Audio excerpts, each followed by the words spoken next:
तिसऱ्या मुंबईवरून सुद्धा राज ठाकरेंनी सरकारवर घणाघात केलाय. स्थानिकांना काही मिळणार नसेल तर मग या विकासाचा उपयोग काय, असा प्रश्न त्यांनी उपस्थित केलाय. तिसऱ्या मुंबईमध्ये काय करायचं माहिती नाहीये असंही राज ठाकरे म्हणाले. जमिनी विकणं हा एकच धंदा सध्या सुरू आहे असं म्हणत त्यांनी जहरी टीका केली आहे. तिसऱ्या मुंबईमध्ये तुम्हाला काय आणायचंय ते महाराष्ट्राला माहिती आहे का? महाराष्ट्राची मुलं मुली तयार आहेत का या गोष्टींसाठी?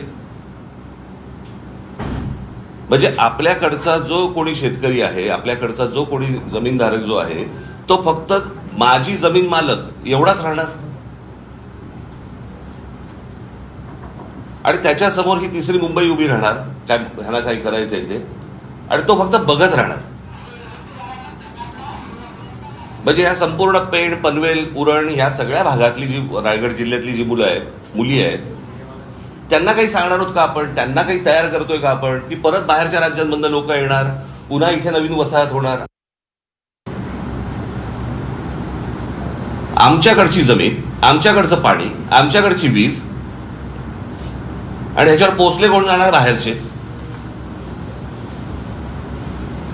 महाराष्ट्रामधल्या मुलामुलींच्या उपयोगाची जर समजा प्रगती, डेव्हलपमेंट ही जर होत नसेल, काय चाटायची ती प्रगती?